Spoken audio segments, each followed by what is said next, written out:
Hi friends, അസ്സലാമലൈക്കും. ഇന്ന് ഞാൻ നിങ്ങളായിട്ട് ഷെയർ ചെയ്യുന്നത് സൂപ്പർ ടേസ്റ്റി ആയിട്ടുള്ളൊരു സാൻഡ്വിച്ചിൻ്റെ റെസിപ്പിയാണ്. ഇത് നമുക്ക് നോമ്പ് തുറക്കുന്ന സമയത്ത് ഉണ്ടാക്കാൻ പറ്റുന്ന നല്ലൊരു സാൻഡ്വിച്ചാണ് കേട്ടോ.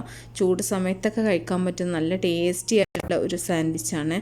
അപ്പോൾ റെസിപ്പിയിലോട്ട് പോകുന്നതിന് മുമ്പായിട്ട് എപ്പോഴും പറയുന്ന പോലെ തന്നെ എൻ്റെ ചാനൽ നിങ്ങൾ സപ്പോർട്ട് ചെയ്യാൻ മറക്കല്ലേ. അപ്പോൾ ഈ ടേസ്റ്റി ആയിട്ടുള്ള സാൻഡ്വിച്ച് എങ്ങനെ ഉണ്ടാക്കുന്നത് നോക്കിയാലോ.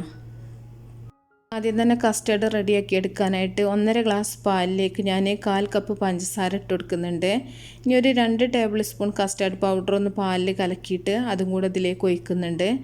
എന്നിട്ട് നന്നായിട്ടൊന്ന് മിക്സ് ചെയ്യാം കേട്ടോ. ഇനി നമുക്ക് മിക്സ് ചെയ്തതിന് ശേഷം തീ ഓണാക്കിയിട്ട് ഒരു മീഡിയം ഫ്ലെയിമിലിട്ടിട്ട് നമുക്ക് നന്നായിട്ട് തന്നെ ഒന്ന് കുറുക്കിയെടുക്കുക. കസ്റ്റർഡ് ഉണ്ടാക്കാൻ എല്ലാവർക്കും അറിയാവുന്ന കാര്യം തന്നെയാണ്. നിങ്ങൾക്ക് ഇത്രയും വേണ്ടാന്നുണ്ടെങ്കിൽ നിങ്ങൾ പാലിൻ്റെ അളവിൽ പാല് കുറച്ചിട്ട് ചെയ്യുക കേട്ടോ. അപ്പോൾ അതിനനുസരിച്ച് പഞ്ചസാരയും കസ്റ്റർഡ് പൗഡറും ചേർത്ത് കൊടുക്കുക. അപ്പോൾ കസ്റ്റർഡ് നന്നായിട്ട് തന്നെ കുറുകി വരുന്നുണ്ട്. ഒരുപാട് തീ കൂട്ടി വെച്ചിട്ട് നിങ്ങൾ ചെയ്യരുത് കേട്ടോ, പെട്ടെന്ന് തന്നെ അടി പിടിക്കും. നന്നായിട്ട് തന്നെ ഇളക്കിക്കൊണ്ടിരിക്കുക. നമുക്ക് ഒന്ന് തിളച്ചിട്ട് ഒന്ന് കുറുകി വരുന്നവരെ ഒന്ന് വെയിറ്റ് ചെയ്യാം. ഒരുപാട് കട്ടിയാക്കേണ്ട ആവശ്യമില്ല. അപ്പോൾ നന്നായിട്ടൊന്ന് തിളക്കട്ടെ.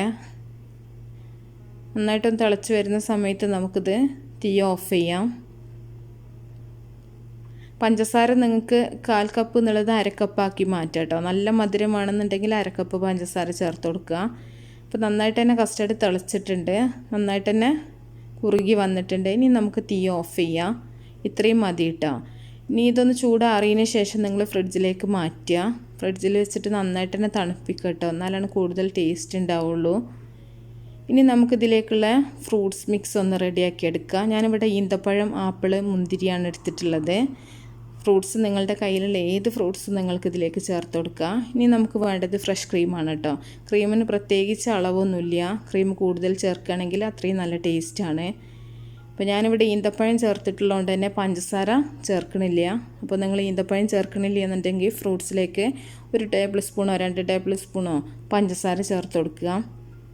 അപ്പോൾ ക്രീമും കൂടെ ചേർത്തിട്ട് ഈ ഫ്രൂട്ട്സ് നന്നായിട്ടൊന്ന് മിക്സ് ചെയ്യുക. അപ്പോൾ ഇതും നമുക്ക് ഫ്രിഡ്ജിൽ വെച്ചിട്ട് നന്നായിട്ട് തണുപ്പിച്ചെടുക്കുകയാണെങ്കിൽ നല്ല ടേസ്റ്റാണ് കേട്ടോ.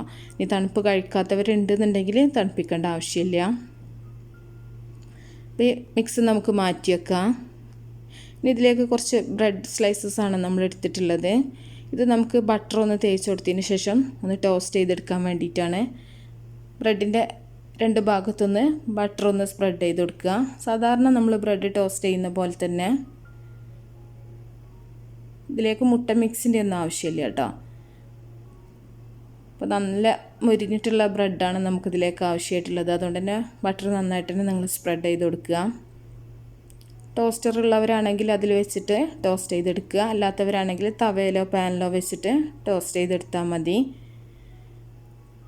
അപ്പോൾ ഞാനിപ്പോൾ ഒരു തവയിൽ വെച്ചിട്ടാണ് ഇപ്പോൾ ചെയ്തെടുക്കുന്നത്. ഒരുപാട് തീ കൂട്ടി വെച്ചിട്ട് ചെയ്യരുത് കേട്ടോ, അപ്പോൾ പെട്ടെന്ന് തന്നെ കരിഞ്ഞു പോവും. ഒരു ഭാഗം റെഡിയാകുന്ന സമയത്ത് നമുക്കിത് തിരിച്ചിട്ടിട്ട് 2 ഭാഗം ഒന്ന് മൊരിഞ്ഞിട്ട് നമുക്കിത് തവയിൽ നിന്ന് മാറ്റാം. അപ്പോൾ എത്ര സാൻഡ്വിച്ചാണോ നിങ്ങൾക്ക് ആവശ്യമായിട്ടുള്ളത് അതിനനുസരിച്ചിട്ടുള്ള ബ്രെഡ് നിങ്ങൾ ടോസ്റ്റ് ചെയ്തിട്ട് എടുക്കുക കേട്ടോ. പ്രത്യേകിച്ച് അളവുകളൊന്നുമില്ല.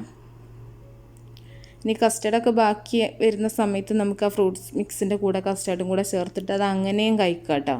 ഇനി എക്സ്ട്രാ വരുന്നുണ്ട് എന്ന് വിചാരിച്ചിട്ട് ടെൻഷൻ ആവേണ്ട ആവശ്യമൊന്നുമില്ല.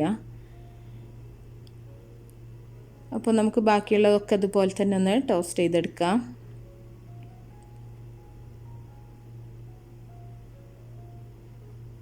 തവയിൽ നിന്ന് മാറ്റാം കേട്ടോ. ഞാനിവിടെ ചെറിയ തീയിലാണ് വെച്ചിട്ടുള്ളത്. കരിഞ്ഞു പോയാൽ അതിൻ്റെ ഒരു ടേസ്റ്റൊക്കെ മാറും. ഇപ്പോൾ നമ്മുടെ ബ്രെഡ് ഇവിടെ റെഡി ആയിട്ടുണ്ട്. ഇനി നമ്മൾ നേരത്തെ റെഡിയാക്കി വെച്ചിട്ടുള്ള കസ്റ്റർഡ് നന്നായിട്ട് തന്നെ ഒന്ന് മിക്സ് ചെയ്തെടുക്കുക കേട്ടോ. അത് കട്ടിയായിട്ടുണ്ടാവും. അപ്പോൾ ഒരു സ്പ്രെഡ് ചെയ്യാനുള്ളൊരു പാകത്തിനാക്കിയിട്ടൊന്ന് മിക്സ് ചെയ്തെടുക്കുക. ഇനി ഓരോ സ്ലൈസ് ബ്രെഡിലും നമ്മൾ കസ്റ്റർഡ് ഒന്ന് കുറച്ച് സ്പ്രെഡ് ചെയ്ത് കൊടുക്കുക. ഇത് നമ്മൾ ഉണ്ടാക്കിയ സമയത്ത് തന്നെ കഴിക്കണം കേട്ടോ, അല്ലെങ്കിൽ ബ്രെഡ് കുതിർന്ന് പോവും. ഇനി ഇതിലേക്ക് നമ്മൾ ഫ്രൂട്ട്സും ക്രീമുള്ള ഒരു മിക്സ് വെച്ച് കൊടുക്കുക. ഇത് ഒരുപാട് നിറച്ചിട്ട് ചെയ്യണമെന്നുണ്ടെങ്കിൽ നന്നായിട്ട് തന്നെ സ്പ്രെഡ് ചെയ്തിട്ട് നിങ്ങൾ വെച്ച് കൊടുക്കുക കേട്ടോ. നമ്മൾ ഉണ്ടാക്കിയ സമയത്ത് തന്നെ കഴിക്കണം എന്ന് പറയുന്നത് ബ്രെഡിൻ്റെ ആ ഒരു ക്രിസ്പ്നെസ് പോകുന്നതിന് മുമ്പ് തന്നെ കഴിക്കണം. ബ്രെഡ് നല്ല ക്രിസ്പായിട്ടിരിക്കും, ഉള്ളിൽ നല്ല ക്രീമി ഫില്ലിങ്ങും ആകുമ്പോൾ നല്ല ടേസ്റ്റാണ്. ഇനി നമുക്ക് വേറൊരു സ്ലൈസ് വെച്ചിട്ട് ഒന്ന് കവർ ചെയ്യുക, സാധാരണ സാൻഡ്വിച്ച് ഉണ്ടാക്കുന്ന പോലെ തന്നെ. അപ്പോൾ നമ്മുടെ സാൻഡ്വിച്ച് റെഡി ആയിട്ടുണ്ട്. ഇത് ഇങ്ങനെ കഴിക്കാം, ഇല്ലെങ്കിൽ നമുക്ക് കട്ട് ചെയ്തിട്ട് 2 പീസുകളാക്കിയിട്ട് സെർവ് ചെയ്യാം. അപ്പോൾ ബാക്കിയുള്ളത് നമുക്കിതുപോലെ തന്നെ ചെയ്തെടുക്കാം. സൂപ്പർ ടേസ്റ്റാണ് കേട്ടോ. നോമ്പ് തുറക്കുന്ന സമയത്താണെങ്കിലും ചൂട് സമയത്താണെങ്കിലൊക്കെ നമുക്ക് കഴിക്കാം. നല്ല ടേസ്റ്റാണ്. നമുക്ക് ബ്രെഡ് കടിക്കുന്ന സമയത്ത് നല്ല തണുപ്പാണ് ഉള്ളിൽ ഫീൽ ചെയ്യുക. അപ്പോൾ നിങ്ങൾ ഒരു പ്രാവശ്യമെങ്കിലും ട്രൈ ചെയ്ത് നോക്കുക. കസ്റ്റർഡ് സ്പ്രെഡ് ചെയ്യുക, ഫ്രൂട്ട്സിൻ്റെ മിക്സ് വെച്ച് കൊടുക്കുക. ഇനി ഇതിലേക്ക് നട്ട്സ് വേണമെങ്കിൽ നിങ്ങൾക്ക് ചേർത്ത് കൊടുക്കുക കേട്ടോ. അത് കുറച്ചും കൂടെ നല്ല ടേസ്റ്റ് കിട്ടും. ഞാനിപ്പോൾ നട്ട്സ് ഒന്നും ചേർക്കണില്ല.